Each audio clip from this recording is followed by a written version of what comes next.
Did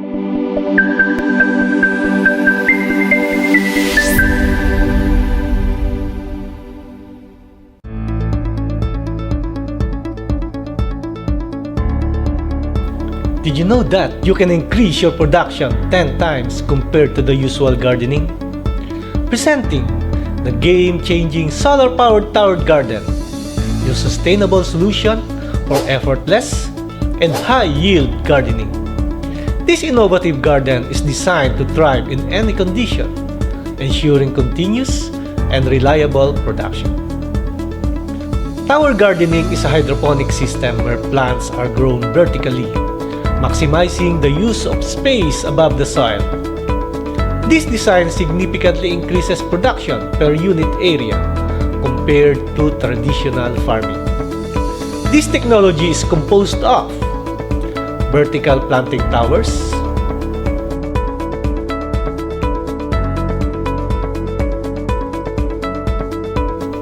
irrigation system, reservoir or collecting tank, and growing media. During El Nino, when droughts strike, our gardens stay vibrant with water-saving technology that recirculates every drop for efficient water use. Even with minimal water, your garden thrives. In La Nina's heavy rains, the elevated design prevents waterlogging, ensuring your plants stay protected. No matter the weather, your garden remains resilient. Why choose solar-powered towered garden? Maximize space, thus maximize yield. Clean energy, sustainable, and soilless. Envision transforming your garden into a more productive space, yielding abundant crops and enhancing sustainability. While conventional plots only yield 0.54 kilograms per square meter, our innovative tower garden produces 5.70 kilograms per square meter, making your space more efficient. With an investment cost of 230,000 pesos, which covers 48 tower gardens and a solar-powered pump, you're poised to reap a consistent 69 kilograms per cropping cycle with 10 cycles a year. You can recover your investment in 4 years with an ROI of 26%. This isn't just about growing food. It's about growing a resilient, sustainable, and secured food production system. Join us in embracing this revolutionary technology. Grow smarter, harvest greater.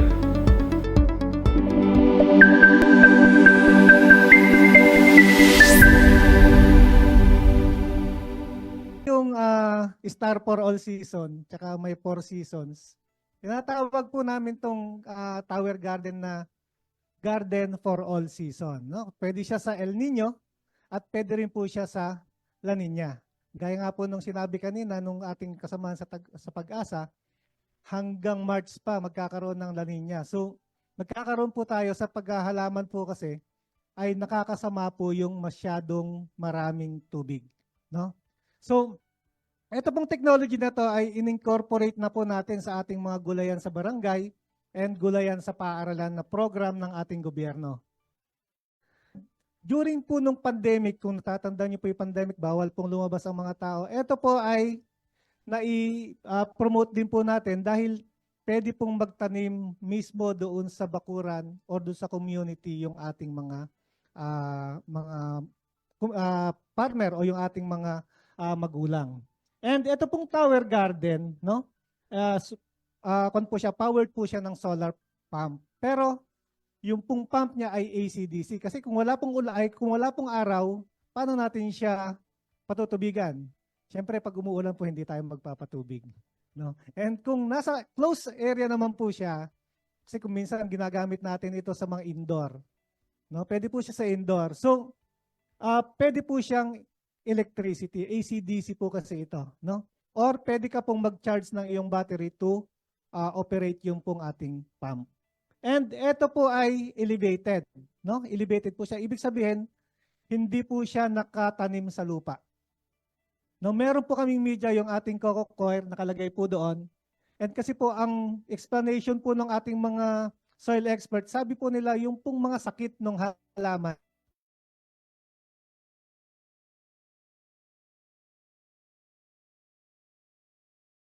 hindi po siya, wala po siyang direct contact doon sa ating lupa.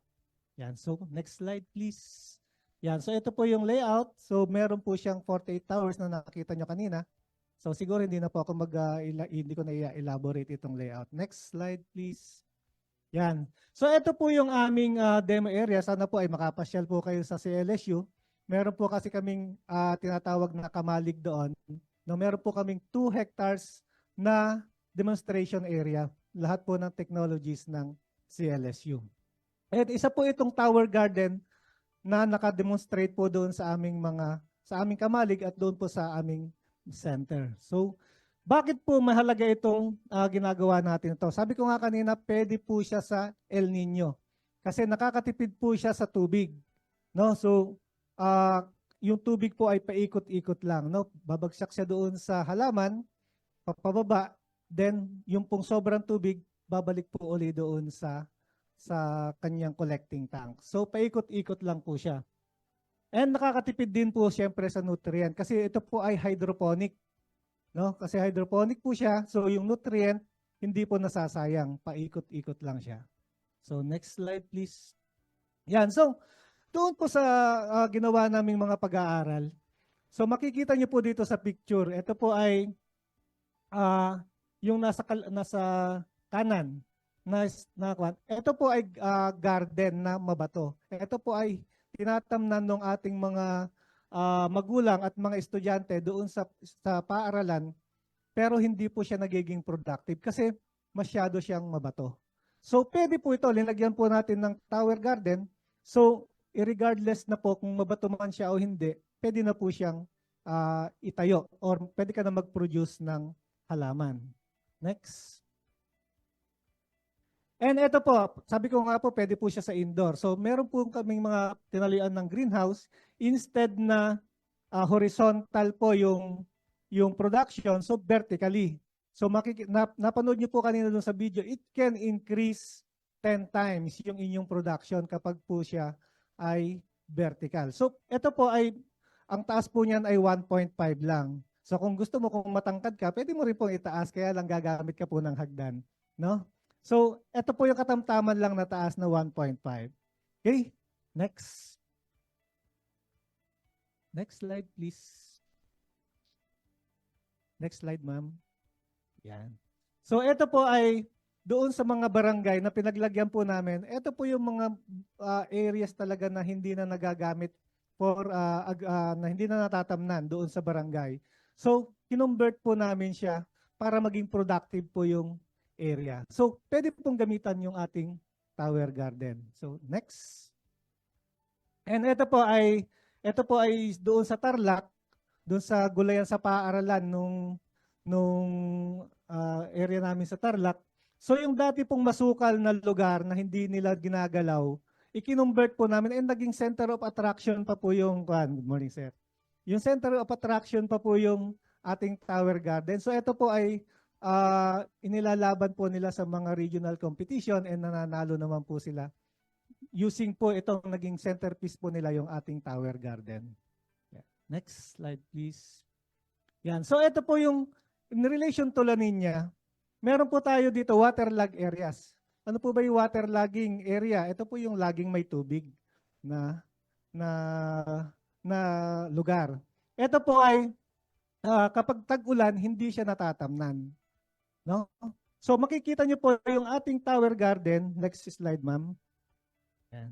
So makikita niyo kahit madabong ay garden nila, okay lang kasi hindi na-apektuhan. Makikita niyo po dito, kahit na po nagtutubig yung lugar, at least po hanggang dito po yung kanyang kuwan, hanggang dito yung tubig, mga kwan po yan, mga 1 foot hanggang dito po sa, pwede po hanggang, ano ba tawag dito, binti. Yung tubig ay pwede po tayong makapag-produce ng halaman. No? So, ito po ay akmang-akmangan dahil sabi nga po ating kasamahan sa pag-asa ay mararanasan natin yung tag-ulan hanggang March ng next year. So, ibig sabihin, sabi ko nga po kanina, kapag po sobrang tubig ay nakakasama po sa ating halaman. No? So, yun po yung nagiging challenge ngayon kapag masyadong maulan. So, kailangan natin ng, sabi ko nga kanina bago ako magsimula, ay kailangan namin ng tubig sa Nueva Ecija kasi po pinupuno po namin yung aming dam. Hanggang ngayon ay 195 pa lang yata yung kanya. 210 po ang kailangan na meter. So, malaki-laki pa po. Kaya lang, hindi kami makapag-produce ng mga magagandang gulay kapag po panay ang ulan. Okay, next. Ito po ay ginawa po siyang tourist attraction. No? Actually po, dalawa po yung purpose niya. Makapag-produce ka na ng gulay, pwede pa siyang maging tourist attraction doon sa area nyo. Kaya po ito inililigaw namin doon sa mga areas po doon, yung mga resorts po doon sa amin para po magtayo sila ng ganito, no? Kasi maganda po siya, mahilig lang po kasi tayo magpa-picture, after picture, okay na, di ba? So maganda po siyang tourist spot, tourist attraction. Okay, next. Ayun po, ito po yung advocacy naming isa is to teach po yung ating mga estudyante, yung ating mga kabataan. Kasi kung nababalitaan niyo po, wala na pong interest yung ating mga kabataan sa agrikultura. No? Ito po kasi ayaw nila kung naranasan naman po natin mag-elementary, naggagarden po tayo gamit ang pala at piko. Sila po hindi na. No? So nag-i-enjoy po sila na magtanim. So para po maturuan natin ng agrikultura yung ating mga mag-venture into agriculture yung ating mga kabataan, mag-introduce po tayo ng bagong technology na magkakaroon po sila ng interest. And ito po, sila mismo yung nagtatanim at sila rin po yung mismong nag-harvest nitong mga gulay na itinatanim nila. Kasi mas matuturoan mo rin silang kumain ng gulay kung sila mismo ay magtatanim. So yun po yung naging purpose. So kapag mayroon kami mga technology na ganito, kasama po palagi yung training. Palagi pong mayroon yung training yan para po lalo nilang maintindihan kung ano yung technology na ini-introduce natin sa kanila. Yan. So next. Yan, so ito nabanggit na po kanina. Next slide please. Yan, so ito po, ito na po yung aming, kung may mga gusto po kayong malaman patungkol dito, ito po yung aming contact number and ito pong project na to, we would like to, of course, the UST Picard and of course the Galing Picard program. Thank you.